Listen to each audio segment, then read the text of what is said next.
behind the scenes, working on stuff. All right, big shout out to our private clients and our SHT community, and especially the Atavist Purist people, because that's what this video is for, but I know everyone else is going to benefit from it. So we want to talk today just a little. This is really short and quick because we have a lot of people ask about how to eat liver. And damn, I'm starting to talk like Curly T Cradle Rock because I shot some videos the other night with Curly T Cradle Rock doing some liver. And but this is not Curly T Cradle Rock. So so liver is a nutrient powerhouse. You know, organ meats in general are just extremely helpful. See, Nicole? Organ meats in general are just extremely powerful.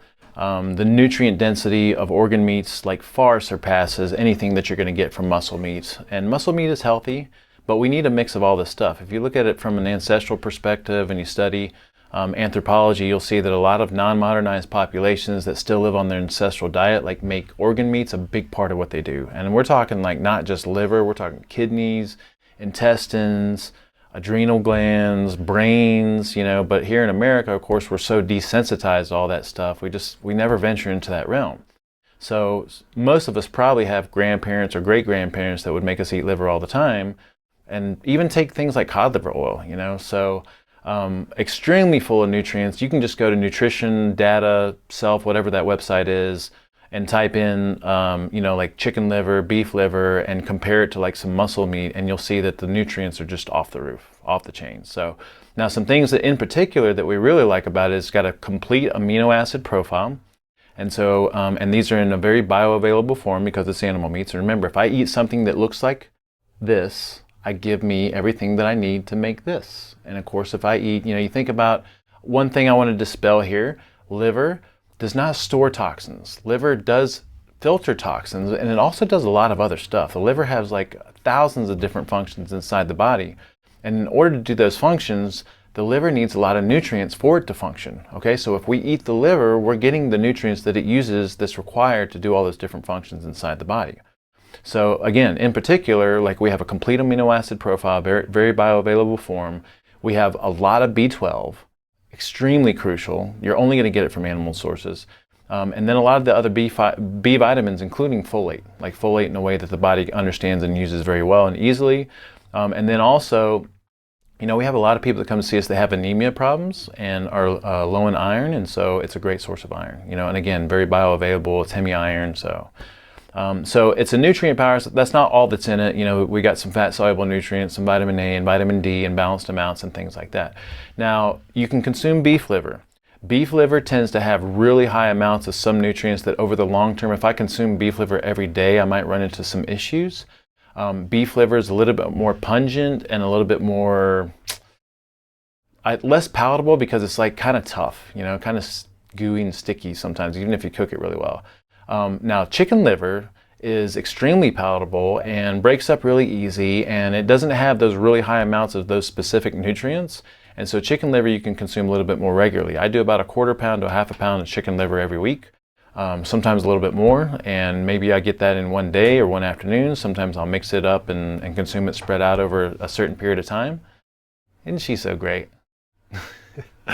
So I think chicken liver is the best way to start, okay? Now, the way that I would consume chicken liver, and I shot a few little videos here that you'll see pieced in here just a little bit, and as I'm talking, we got a shot of Nicole's back there. So the way that I consume chicken liver is I just take a skillet and I heat up some healthy fats, and my favorite way to do it is to do a mix of bacon grease with some ghee. Bacon grease is predominantly monounsaturated, so it's a little bit more delicate than something that's predominantly saturated. So if you mix it with something that's saturated, you give it like a little bit of a protection kind of capacity, you know. So I like to mix bacon grease with some ghee, heat it up in a skillet, and then I'll flatten out the chicken livers in that healthy fat, and then I'll just cook it, and I'll mash it down with a spoon, and I'll turn it, and I'll do that, you know, as long as it takes to cook it. Now, the way that you know it's cooked is you can take your spoon and you can break through it relatively easy, all right? So in the beginning, if you try to put your spoon through it, like it's kind of gooey and mushy, and then as it cooks, then it breaks apart a little bit easier. So I think that's a really, really great way to understand if you've cooked it enough or not. All right, now to that cooking process, I'm always going to add some salt, some black pepper, some hot sauce. You can add some sriracha sauce. And so as you're cooking it, all those flavors kind of meld into it, especially the hot sauce and sriracha sauce.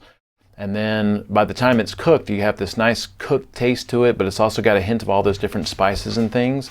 And so then you can take it out. I like to put it on a cutting board and then cut it up into smaller pieces. And then you can take a bite of it and see if you like it just by itself. I would try to eat it by itself just to see because most people have this idea that it's going to be horrible and gross, and it's not. It tastes really good if you season it right. All right.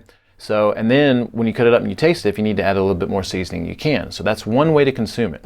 Then, if that's just, not floating your boat, you can take those chopped up pieces, chop them up a little bit more, because at this point it's cooked and it's easy to chop up. Then you can add that to some cooked ground beef, some cooked chorizo, stir it all together, add a little bit more seasonings, and it just kind of mixes into it and you don't really notice that it's there. So I would say that would be the best way to consume it. Flatten it out, cook it, season it up a little bit, put it on a cutting board, take a bite of it, season a little bit more. If you don't like it after that, then you can add it to some ground beef or some chorizo, and that's really all you need to do. Once you mix it with some ground beef and or chorizo or some other sausage or something like that, it's almost like you don't even really notice it, but it is in there and you're getting all the health benefits of it, and it's extremely great for you in all these different ways, and it gives you vitality and energy, and my favorite, it gives you virility. Look it up. Peace out.